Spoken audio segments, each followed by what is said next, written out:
According to the 2005 National Electrical Code, Section 800.154A3, CMX cable has specific installation limitations.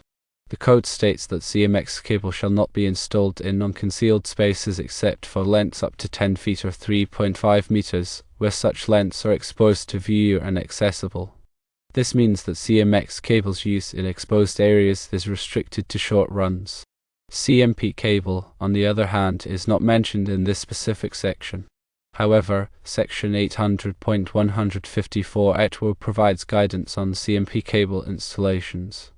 It states that CMP cable shall be permitted in ventilated cable trays, ventilated channel-type raceways, ventilated service raceways, enclosed ventilated raceways, and other ventilated enclosures as described in Section 300.6c.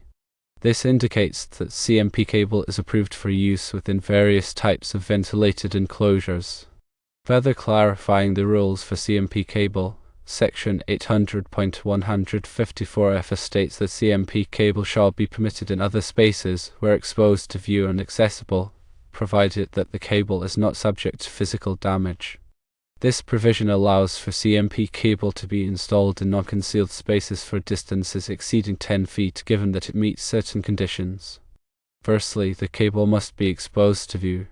Secondly, the cable must be accessible. Thirdly, the cable must not be subject to physical damage.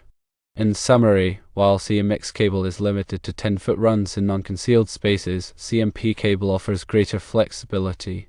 CMP cable can be installed in non-concealed spaces for longer distances, provided it is exposed to view, accessible, and protected from physical damage. This distinction in the code reflects the different properties and intended applications of these two cable types.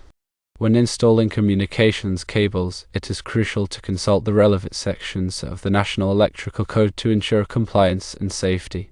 Always refer to the latest edition of the NEC and consult with a qualified electrical inspector if you have any questions or concerns.